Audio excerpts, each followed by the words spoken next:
Hi guys, it's Jenny from Ironbridge Printmakers. I just thought I'd come on and show you burnishing. I'm just burnishing a zinc plate. I've done a couple of test prints off it and I'm really happy with it. It just needs a little bit of tickling, just a little bit more work just to get the reflection right in it. And it's a zinc plate, which means it's really quite soft. So it can take a lot of burnishing. You can pretty much get back to it printing white, which is really good. I do like working with zinc. Mind you, I like working with all the metals, but I do like working with zinc. I mean, get really good line and really good aqua tint. So here you go. I'll just turn around and show you. So this is the print, and see how in this area here, I'm not too happy with this, the way it almost looks a little bit flat. I want this area here I want to set it back a bit more, because the whole piece to me it looks a little bit flat. I want to bring it out a bit more. I want this lovely light here to be reflected almost off of this wall, and I completely forgot about that wall when I was painting all of the tones out.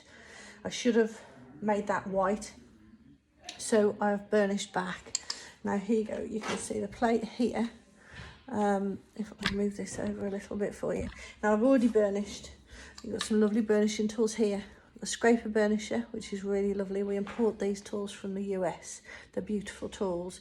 You've got the scraper here, which is with the triangle on the end, and then here you've got the burnisher on the end. This is a lovely tool here with a wooden handle. This is all covered in masking tape, this end, because I draw with it a lot. But it's got a triangle tip on it again, so you can scrape, and then we've got the old traditional burnisher here with that lovely end to it. It means that you can do circular motion or up and down motions onto the metal, and you'll polish up the metal, reducing the grain, which means it will hold less ink, and then it will print lighter.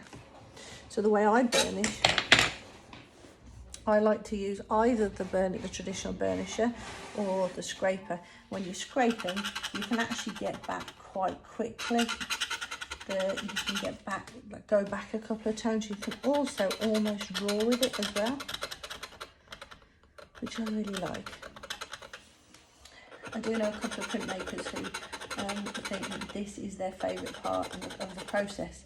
It's really quite nice because you've done all the hard work now.